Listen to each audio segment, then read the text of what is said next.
Mga kaigsuunan, ako si Senador Bato de la Rosa. Gikan sa kahiladman sa akong kasing-kasing, gisuportahan nako ang pagtukod sa RAIDS Coalition. Usa ka panaghiusa sa lain-laing kusog nga andam mobarog alang sa kamatuoran, pagpanubag o kaayuhan sa katawhang Pilipino.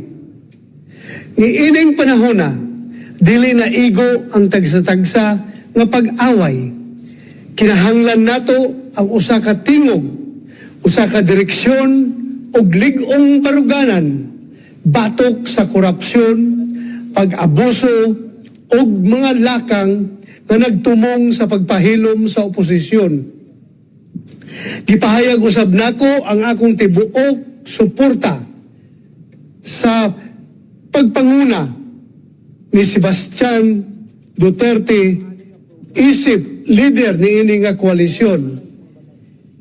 Nailhan nato si Mayor Basti nga usa ka isog na ay baruganan, andam, makig-away o iaway gyud niya ang hustisya alang sa katawhan. Ug labaw sa tanan, nagpadayon ko sa pagsuporta kang VP Sara Duterte, Inday Sara, nga nagpadayon sa pagserbisyo sa atong nasod bisan pa sa mga hagit o pagsulay nga iyang giatubang. Dili kami musugot nga gamiton ang politika sa pagpahilom sa mga leader nga tinuod nga nagserbisyo sa katawhan. Kining awaya, dili lang alang sa pipila.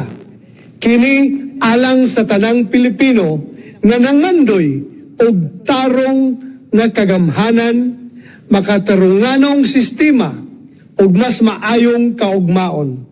Panahon na aron magkahiusa.